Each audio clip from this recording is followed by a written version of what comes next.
La crise migratoire, elle a pris un aspect très concret, terrible, après la publication un peu partout dans le monde de cette photo d'Aylan, ce petit garçon syrien de 3 ans, je vous le disais, retrouvé sans vie sur une plage turque, une émotion planétaire qui va peut-être avoir des conséquences sur l'accueil des réfugiés en Europe, même s'il y a des divisions fortes au sein de l'Union. On en parle avec vous, Pierre-Henri. Vous êtes le président de l'association et directeur général de France Terre d'Asile, et vous êtes le grand témoin de 64 minutes. Merci. D'être avec nous. D'abord, quelle est votre réaction après cette prise de conscience européenne, est-ce qu'on peut le dire comme ça d'ailleurs, après la publication de la photo d'Aylan? Écoutez, la photo d'Aylan est une photo symbole, mais je crois que la mobilisation en Europe vient après les déclarations de Mme Merkel, qui a bouleversé le jeu politique en Europe. Regardez ce qui vient de se passer du côté de la Grande-Bretagne avec David Cameron, qui, peu ou prou, est obligé de faire un certain nombre d'efforts et d'annoncer la relocalisation d'un certain nombre de réfugiés syriens. Et c'est peut-être 237 millions d'euros, c'est la plus importante qu'a jamais consacré le pays à ce type d'aide. Absolument. Alors aujourd'hui, l'Europe est devant un choix. Soit respecter le projet humaniste européen et organiser cet accueil de réfugiés sur l'ensemble de l'Europe et de la répartir. Et de répartir l'effort en solidarité, en responsabilité entre les 28 États membres. C'est cela l'enjeu. Justement, on va en parler de cet enjeu, Pierre-Henri. Les pays européens interpellés par cette tragédie, est-ce qu'ils vont revoir leur copie sur la crise migratoire? On en parle avec vous, Alban Mikosi. Vous êtes le correspondant de France 2 à Bruxelles. Alban, les ministres des Affaires étrangères européens sont réunis à Luxembourg, notamment sur la question de l'accueil des migrants. Qu'est-ce qu'on peut attendre de cette réunion ? Je crois qu'il ne faut pas surestimer l'importance de cette réunion. Les 28 ministres des Affaires étrangères sont avant tout là pour partager leurs opinions, pour faire un tour de table technique, notamment sur les procédures en cours et sur la gestion des flux de réfugiés, pour éviter la cacophonie. Mais c'est difficile, tant sur ce dossier des migrants, pour l'instant, les positions semblent très éloignées entre l'Europe occidentale, pour faire simple, et l'Europe centrale. Et justement, Alban, c'est le problème, c'est qu'on a l'impression que l'Europe est divisée, vous le disiez, presque Europe de l'Ouest contre Europe de l'Est. Oui, les pays européens délivrent des messages contradictoires. On peut même parler de cacophonie entre les propositions d'accueil faites il y a un mois déjà par le président de la Commission européenne, Jean-Claude Juncker, et les rideaux de fer et de barbelés installés à la frontière hongroise. Le moins qu'on puisse dire, c'est qu'effectivement, il y a un message incompréhensible. Et vous savez, même dans le camp du non, réuni ce soir à Prague, c'est-à-dire principalement les pays d'Europe centrale, il y a des nuances entre eux sur la politique à mener. Ajoutez à cela des règles d'attribution du droit d'asile qui sont anciennes et en partie incompréhensibles, et vous en arrivez à la situation actuelle de cacophonie et de tension. Et vous venez d'en parler, Alban, il y a donc cette confusion aussi pour les réfugiés. Difficile pour eux de savoir à quel pays s'adresser, notamment pour être pris en charge. C'est un peu la loterie. Oui, c'est le mot que vous utilisez, le bon, une sorte de loterie, parce que les conditions sont très différentes entre les pays. J'ai pris quelques notes. Pour un demandeur somalien, par exemple, en 2014, lorsqu'il présentait un dossier de droit d'asile en Italie, il avait 96% de chances de voir son dossier retenu, mais seulement 17% en France, avec des dossiers semblables. Il faut donc une politique de droit d'asile claire, coordonnée et européenne. Ce n'est pas moi qui le dis, c'est Jean Asselborn, le ministre luxembourgeois des Affaires étrangères. On peut dire qu'au moins les réunions qui sont en cours essaieront d'arriver à cela. Merci Alban Mikosi, en direct avec nous depuis Bruxelles. Alors, Pierre-Henri, est-ce que vous avez l'impression que les gouvernements européens vont réussir à s'entendre ? Mais nous n'avons pas d'autre choix.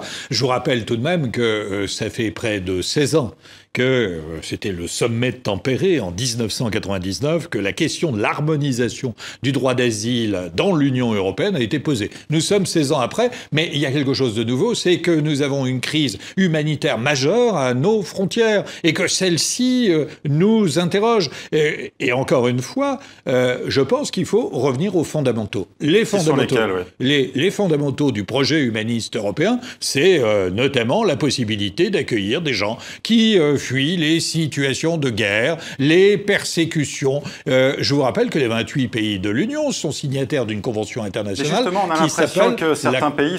Oui, allez-y. La convention de Genève, oui, la Hongrie, la Slovaquie, la Bulgarie ont oublié qu'en adhérant au projet européen, à l'Union européenne, il y avait aussi un certain nombre d'obligations. Ils ont reçu des aides qui les a aidés dans leur développement, mais il y avait aussi une autre partie qui est celle du respect des droits fondamentaux. Mais l'Union européenne est aussi très coupable d'avoir laissé la Hongrie ériger ce mur et de réagir très tardivement, parce qu'en réalité, l'Union européenne, c'est-à-dire les 28 États membres, savent bien quelle est la situation depuis 2 ans, qui ne cesse de se dégrader. Et qu'ont-ils fait? Certes, un certain nombre de sommets, mais qui a débouché sur quoi? Sur rien de concret. Et donc la crise les rattrape. Aujourd'hui, Angela Merkel prend le leadership sur cette affaire en Europe. Elle balaye d'un coup toute la polémique précédente autour de la position de l'Allemagne à l'égard du peuple grec. Il n'empêche que l'Allemagne a une position assez centrale et beaucoup plus généreuse que la plupart des autres pays européens, et que aujourd'hui, il est nécessaire d'agir. Nous ne pouvons pas nous en sortir autrement, en solidarité et en responsabilité. Mais il y a autre chose. Il faut aussi interroger la communauté internationale. Cette crise majeure, elle n'interroge pas que l'Union européenne. Oui, on l'a vu dans la première partie de ce journal, notamment le Canada. Voilà, elle interroge l'Union, l'ensemble de la communauté internationale. Et je rappelle que la Grande-Bretagne et la France ont chacune un siège au Conseil de sécurité. C'est le bon endroit pour poser un certain nombre de questions, et notamment poser des questions aux États-Unis. Les États-Unis, depuis le début de la crise syrienne, ils ont accueilli 1000 personnes au titre de la réinstallation. Chaque grand pays dans le monde doit prendre sa part à la crise humanitaire qui se produit, faute de trouver les solutions politiques et la résolution du conflit, notamment syrien, qui a été excellemment rappelé tout à l'heure. Justement, ce que disait Alban Mikosi aussi, c'est ce problème d'harmonisation de cette politique d'asile européenne. Comment ça se fait qu'on ne soit pas encore parvenu à harmoniser ce droit d'asile en Europe? Parce que chacun croit détenir une parcelle de souveraineté ou garder une parcelle de souveraineté en gardant jalousement ses prérogatives sur la question du droit d'asile. Je rappelle que la question qui se pose en Europe, ce n'est pas Schengen qui est un espace de libre circulation, mais c'est beaucoup plus le règlement Dublin qui fixe la responsabilité du premier État d'accueil. C'est un élargissement qui a été rapide et irréfléchi. C'est l'absence de diplomatie commune. C'est le fait qu'en réalité... Ça pose encore une fois la question aussi de la politique commune de l'Europe. Bien sûr. Qui ne parle pas d'une seule voix, encore une fois. Mais bien sûr, mais c'est pour ça que l'Europe est un nain politique aujourd'hui. Et donc, voilà les difficultés dans lesquelles nous sommes. Mais je pense qu'il y a aussi des responsabilités de la France. L'accueil des réfugiés... On a pris un coup, justement, sur son aspect patrie des droits de l'homme, malgré tout. Écoutez, il y a eu une parole un peu tiède, c'est le moins qu'on puisse dire, sur cette question. On a l'impression qu'il y a un rattrapage maintenant. On court après Madame Merkel, mais peu importe, ce n'est pas ça aujourd'hui le véritable enjeu. Le véritable enjeu, c'est qu'il y ait une union nationale autour de cette notion fondamentale qu'est le droit d'asile, qui est une valeur républicaine. Il faut dépasser les clivages. Ce n'est pas une question de droite ou de gauche. Il faut que l'État se mobilise, que les villes soient solidaires, que les villages soient solidaires, et que la solidarité des citoyens s'exerce en proximité. Mais en France, justement, on a eu ce sondage assez récent qui disait que 56% des Français étaient contre l'accueil des réfugiés. Comment vous l'expliquez, ça? Mais écoutez, ça fait 10 ans que le débat public en France est dégradé. Pourquoi? Parce que les partis de l'arc républicain ne cessent de courir après les solutions les plus grossières, les plus faciles, les plus saugrenues qui sont énoncées par le courant. Rappeler ces valeurs universelles de la France, ces valeurs humanistes aussi. Et qui sont énoncées par les courants populistes. Alors qu'il faut affronter ces courants populistes et porter avec fierté les valeurs qui sont les nôtres. Et dans ces conditions, le sondage qui dit finalement que presque un Français sur deux est prêt à accueillir, des réfugiés, eh bien, allez, encore un petit effort. Une parole publique, et vous verrez que la France sera majoritairement pour l'accueil des réfugiés. Et justement, on peut évoquer toutes ces initiatives citoyennes aussi pour accueillir ces réfugiés en France, mais aussi dans le reste de l'Europe.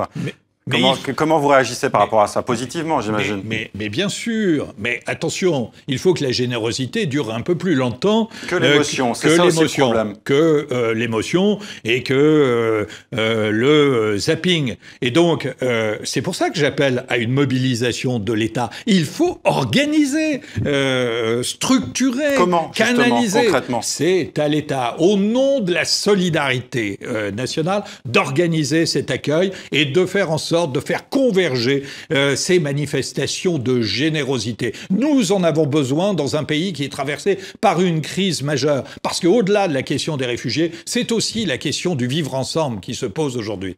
Et qui a été fortement mise à mal également. Ça fait aussi le jeu de l'extrême droite, pas seulement en France, cette crise des migrants. Est-ce que ça fait le jeu de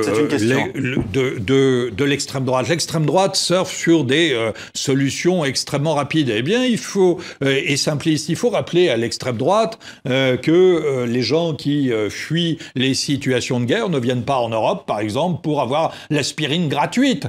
C'est pour on ne parle jamais de gaieté de cœur de son pays, il faut juste le rappeler. Voilà, et manifestement, ils viennent en Europe parce que c'est un continent de paix et ils viennent tout simplement chercher la vie en fuyant la mort. De la même manière, il faut dire aux opinions publiques qu'accueillir des réfugiés ne va rien leur retirer et qu'ils ne sont pas en concurrence avec ces réfugiés. C'est ce que nous disait la porte-parole d'Amnesty International en Suisse tout à l'heure. Eh bien, elle a raison, parce que moi, des étrangers, des réfugiés, j'en rencontre beaucoup, mais je les rencontre où? Dans les hôpitaux, dans la restauration, dans le bâtiment et tout secteur dans lesquels les autochtones ne se précipitent pas, il me semble. Merci. Pierre-Henri d'avoir été le grand témoin de ce 64 minutes. Merci de votre On a entendu votre appel en tout cas. Merci.